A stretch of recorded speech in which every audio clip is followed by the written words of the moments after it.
ஏன் நம்ம வாழ்க்கை இப்படி இருக்கு? நமக்கு ஒரு நல்லது கெட்டது நடக்காதா? No marriage. No marriage? Yes. இப்போதான்டா படிச்சு முடிச்ச மாதிரி இருந்துச்சு. அண்ணன் என்ன சைக்கிள் தரீங்களாண்ணே ப்ளீஸ்னே அப்படின்னு கேட்டுட்டு இருந்தவன் திடீர்னு ஒரு பிள்ளைய பைக்கில் கூட்டிட்டு போறானே, எப்படி கூட்டிட்டு போறான்? அவன் யார் அந்த புள்ள? எங்க கரெக்ட் பண்ணான்னு தெரியல. 2K கிட்ஸை வந்து அதில் ஒரு பிளஸ்டு ஜெனரேஷன் இவங்க சொல்றாங்க. ஏன்னா இவங்களுக்கு அது அவ்வளோ எளிதாக நடக்கல 90s கிட்ஸை பொறுத்த வரைக்கும். உனக்கு அமையுது, எனக்கு அமையல. 20 years of நீயா நானா கேட்க சந்தோஷமா இருந்தாலும் 2K கிட்ஸா நாங்கன்னு சொல்லல, எனக்கு வயசான ஃபீலிங் வந்துருது. நீங்க எல்லாம் போதி தர்ம செட்டு போர்டிங் பாஸை தொலைச்சிட்டு யமனே ஏமாத்திட்டு சுத்திட்டு இருக்க. இவங்க வந்து எல்லாத்தையும் பார்த்து இருக்காங்க. எங்களோட ஏஜ்ல என் தங்கச்சிக்கு இன்னும் கல்யாணம் ஆகாம இருக்கு, எனக்கு வீடு கட்டணும். நான் முதல்ல இருந்து ஆரம்பிச்சு மோண்டு பேண்டு அவன் வேற அவன் கூட ஓடி போயிடுவான். அட போதுமா, அதுக்கப்புறம் நான் செட்டில் ஆகணும், இந்த மாதிரியான கமிட்மெண்ட்ஸ்ன்னு சொல்லிட்டு அதுக்குள்ள போயிடுறாங்க. டேய் இதுக்கப்புறம் உன் அண்ணனால தாலி எல்லாம் கட்ட முடியாது, தலைப்பா வேணா கட்டி சொல்லு. கல்யாணம் பண்ண வேண்டிய வயசுல கல்யாணம் பண்ணிடணும். லவ் பண்ற அந்த டைம்ல வந்துச்சுன்னா பண்ணிக்கணும். பயப்பிடிச்சிட்டான். எல்லாம் டெக்னாலஜி. 90s கிட்ஸை பொறுத்த வரைக்கும் படத்தை பார்த்தோன்னே பிடிச்சோன்னே ஒருத்தவங்க லவ் பண்ணணும் அப்படின்ற ஒரு தாட் அவங்களுக்கு இருக்கும். எனக்கு இந்த பார்த்தோன்னே லவ்ன்ற ஃபீலிங்ல நம்பிக்கை இல்லை. டேட்டிங் கல்ச்சருக்கே அவங்க வரலையோன்னு தோணுது. லைக் டேட்டிங் கல்ச்சர் அந்த பேரை சொன்னாலே பதறுவாங்கம்மா. அப்படின்னா ஆபரேஷனா? டேட்டிங்னா என்ன? எனக்கு டேட்டிங் தெரியாது, நான் பண்ணதில்லை வரைக்கும். பதச்சப்படாத, வீட்டில் ஒன்றும் சொல்லிட மாட்டாங்க. ஏய் ஃபூல், அவன் நம்மள கலாய்க்கறான்டா. ரெண்டு பேருக்கு ஒர்க் அவுட் ஆகுதா இல்லையா அப்படின்றத ஒரு மீட்டிங்ல ஷாப்ல ரெண்டு பேரும் பேசி பார்க்கறதுலயே முதல் கட்டமா தெரிஞ்சிடும். அடிக்கடியா ஒரு மனுஷன் கிராஸ் பண்ணினா ஒரு ஆர்டரா ஃப்ளோவா போய்கிட்டு இருக்கல, கூட கூட பேசினா மறந்துட மாட்டானா? கான்வர்சேஷனுக்காக அந்த திங்ஸை ரன் பண்றாங்கன்ற மாதிரி. உனக்கு ஏன் லவ் செட் ஆகலன்னு தெரியுதா?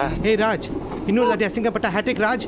அடுத்த கட்டத்துக்கு புரிதல்ங்கிற அளவுக்கு நமக்குள்ள ஏதாவது இருக்கான கேஷுவலா ஒரு டாக் பேசி பார்க்கறது, அதுதான் dating. But I don't like.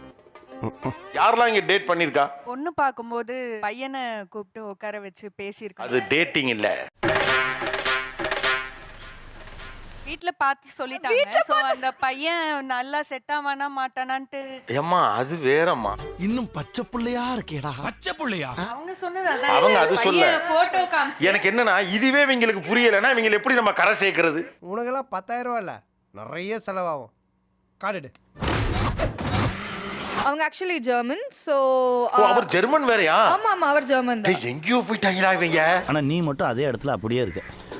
போடா டேய், வீட்டில் ஏதாவது வேலை இருந்தால் போய் பாரு. ஒருவேளை இப்போ நீங்கள் டேட் போகிறீங்க, அப்போ வந்து பிடிக்கல அப்படின்னா அது அதோட விட்டுருவீங்க. அது அப்படியே ஃப்ரெண்ட்ஷிப்பாவே அவங்களுக்கு அப்படியே கண்டினியூ பண்ணி. உலகம் எவ்வளவு வேகமா போகுதுன்னு பாத்தீங்களா? நம்மளும் கூட சேர்ந்து தம் கட்டி ஈடு கொடுத்து ஓடணும் பிரதர். அப்பா அம்மா பார்த்து கல்யாணம் பண்ணி வைப்பாங்கன்னு வெயிட் பண்ணிக்கிட்டு இருக்காங்க. லவ் பண்றது தப்பு, அப்பா அம்மா பார்த்து கல்யாணம் பண்ணி வைப்பாங்க. உனக்கெல்லாம் எவ்வளவு மாட்ட மாட்டாடா, உங்க அப்பா அம்மா புடிச்சு கொடுத்தாதான் உண்டு. நல்ல வரன் வரும்னு வெயிட் பண்றாங்க, ஜாதகம் செட் ஆகுறது இல்ல. மாப்பிள்ளைய பிடிச்சிருந்தா ஜாதகம் ஒத்து போறது இல்ல. இன்னைக்கு வருவான், சுடுவான், சாவா, ரிப்பீட். முடியல தலைவரே, முடியல தலைவரே. ஃபர்ஸ்ட் எக்ஸ்பிரஸ் பண்ணணும். இப்போ ஒருத்தவங்கள பிடிச்சிருக்குன்னா அவங்க கிட்ட போய் எனக்கு உன்னை பிடிச்சிருக்கு அப்படின்னு சொல்லணும். நேரா வந்து சொல்லணுமா? ஆம்பளடி வரேன் வந்து சொல்றேன் பாரு. சொன்னாலே பிரேக் ஆயிடும் அப்படின்னு ஒரு ஃபீல் பண்றாங்க. அவங்க நம்மளை பத்தி என்ன ஜட்ஜ் பண்ணிடுவாங்கன்னு பயப்படுறாங்க மோஸ்ட் ஆஃப் தம். நான் மட்டுமல்ல, நீங்கள் ஒவ்வொருவரும் ஐ டோன்ட் கேர் என்று சொல்லி நகர வேண்டும். இவங்களுக்குலாம் டக்கு டக்குன்னு லவ் அமையறத பார்க்குறப்ப உங்களுக்கு என்ன, உங்களுக்கு எப்படி இருக்குது சார்? வயிற்றுச்சல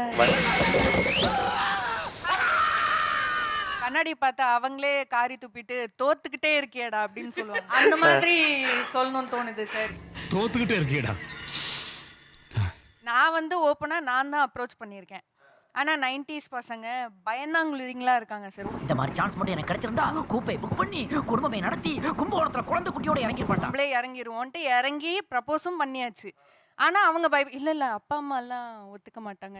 லூசா இல்லை, வெள்ளையா இல்லைன்னு சீன் போட்டா விட்டுருவாமா? அந்த மாதிரி நேரத்துல எல்லாம் இவங்கெல்லாம் டக்கு டக்குன்னு டேட்டு சீட்டு பெஞ்சு அதெல்லாம் பண்ணும்போது இந்த சிச்சுவேஷன்ஷிப், டெக்ஸ்லேஷன்ஷிப், கஃபிங், டெலியூஷன்ஷிப், பிரெட் கிரமிங், பெஞ்சிங், நானோஷிப். என்னோட ஏரியா பசங்களே நிறைய பேருக்கு திடீர்னு கல்யாணம் ஆயிட்டு கல்யாணம் அக்கா வந்துருங்க அப்படின்னு சொல்லிட்டு எல்லாம் வைக்கிறாங்க.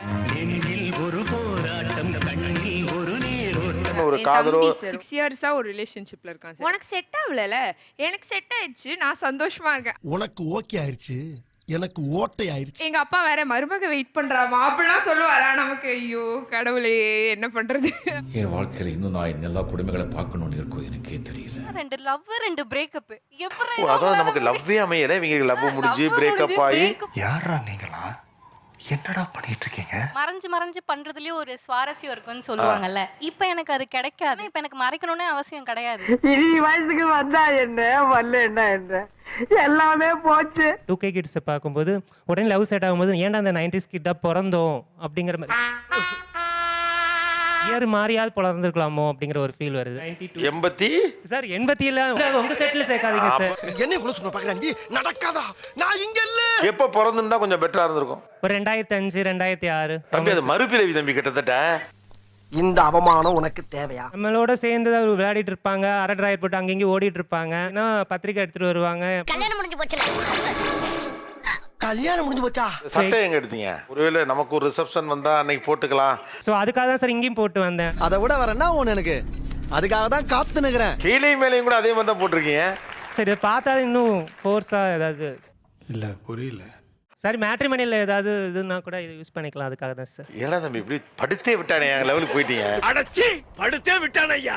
வாருங்கள் போவோம். இன்னொரு விஷயம் என்ன அப்படின்னா, நான் வந்து எங்கள் ஊரில் ஃப்ளெக்ஸ் கடை வச்சிருக்கேன், டிசைன் பண்ணுற கடை. ஓ இன்னும் வைத்திருச்சா? எரியுது வயிறு எரியுது எரியுதுடா என் வயிறு எரியுது. பாப்பேன் மேலே இங்கேயும் அவன் ஃபோட்டோவை டிசைன் பண்ணுற போது வரும் பாருங்க ஒரு வைத்திருச்சல். அது என்றைக்குமே யார்ட்டும் சொல்ல முடியாது சார். அங்க பாரு வயசாகுதோ அப்படின்ற ஒரு பயங்கரமான கேள்வி வருது. ஆமா ஆகுது இல்ல ஆயிருச்சு. அதை வேற ஞாபகப்படுத்திட்டீங்க. நெஞ்சமெல்லாம் பொண்ணு அறக்கு தம்பி. வயதாகுது. ஆமா. ஓ ஆனா அவனுக்கு குழந்தையெல்லாம் வர வந்துருச்சு. குழந்தையோட பார்க்கும்பொழுது எனக்கு ஜர்க்கு அதுதான். நம்ம தம்பிக்கு தம்பி அந்த லெவல்ல இருக்கவனு. அவன் வேற பர்த்டே ஃபங்க்ஷனுக்கு உங்களை கூப்பிடுவானே. நான் போக மாட்டேன் சார். அப்போ வருவல்ல அப்பே வர மாட்டல. காலேஜ் படிக்கும்போது அவன் ஸ்கூல் தான் படிச்சுட்டு இருப்பான். ஆ. திடீர்னு அவனுக்கு மேரேஜ்னு சொல்லிட்டு இன்விடேஷன் வீட்டில் வந்து வச்சாங்க. சரின்ட்டு அவங்க வீட்டு மேரேஜ்லாம் போயிட்டு வந்து நீ நைட்டு தூக்கமே வரல சார். ஒரே மன உளைச்சல். மன உளைச்சி. நான் வெறியாகி மன உளைச்சிக்கு ஆளாயிட்டேன். இப்போ அந்த பையன் கிரிக்கெட் விளையாட வர்றானா? இப்போ நான் எப்படி சார் கல்யாணம் ஆகிட்டு அவன் ஊட்டி கொடைக்கானல் போயிட்டு போஸ்ட் போட்டுருக்கான். ஒரு நாள் இது நடக்க வாய்ப்பு இருக்கு. அண்ணா அப்படின்னு ஒரு குரல் கேட்கும். என்னண்ணா? அண்ணா என் பையனை சேர்த்துக்கிறீங்களாண்ணா? நாங்க வேணா ஒரு 5 பேர் ஒன்னா தற்கொலை பண்ணிக்கிட்டுங்களா? பொண்ணை பார்த்தாலே ஒரு பயமா இருக்கு. போய் பேசினாக்கா அந்த பொண்ணு அவங்க வீட்டில் சொல்லிடுமோ நம்ம வீட்டில் சொல்லுவாங்களான்னு ஒரு பயம். சகல நிலைமை நினைச்சு ரொம்ப பரிதமா இருப்பா. மேரேஜ் ஃபிக்ஸ் பண்ணியிருக்காங்க. பொண்ணு நம்பர் என்கிட்ட இருக்கு. ஒரு 1 மந்த் முன்னாடி நம்பர் வாங்கிட்டேன். இன்னும் கால் பண்ணல சார். ஏன்னா பயம். இப்படி இருந்தீங்கன்னா நீ பொழைக்கிறது ரொம்ப கஷ்டம். நான் தான் போய் ஊர்லாம் சாக்லேட் கொடுத்தேன். ஆ. தம்பி பிறந்திருக்கேன். அவனுக்குமே பையன் பிறந்துருச்சு. அதுக்குமே நான் தான் சாக்லேட் கொடுத்தேன். வயசு பையன் கடைசியில உங்களை வயசான பையன் ஆக்கிட்டாரு. உங்க கூட பைக்ல வந்தது வந்து எனக்கு என்னமோ எங்க வீட்ல உள்ள எங்க அப்பா அம்மா கூட வந்த மாதிரி இருந்துச்சு. அந்த பிள்ளைக்கு கல்யாணம் ஆயிடுச்சு. இது வரைக்கும் நான் என்ன கேள்விப்பட்டிருக்கேன்னா எங்க அண்ணன் மாதிரின்னு சொல்லி கேள்விப்பட்டிருக்கேன். அப்பா அப்பா நான் போறேன்டா. இப்படி ஒரு முடிவு எடுத்துட்டா? நம்மளுக்கே இதுதான் கல்யாணம் ஆகல. ஊர்ல என்ன சொல்லுவாங்க? இவன் சென்னையில யாரு கல்யாணம் ஆகிறதுக்காக தம்பி இதை கேட்கறோம். ஏம்பா இன்னும் என்ன நீ பைத்தியக்காரனவே நினைச்சு நிக்கிறல்ல நீ? பொண்ணுங்க வந்தாங்கன்னா கண்டுக்கவே மாட்டோம். ஸ்கூல் படிக்கும்போது அதில் பண்ணது, காலேஜ் படிக்கும் போதெல்லாம் கொஞ்சம் அறிவு வந்துருச்சு. பொண்ணு கிடைக்காது அப்படின்னு தெரிஞ்சிருக்கு. நான் நினைச்சா பண்ணலாம், ஆனா பண்ண மாட்டேன்.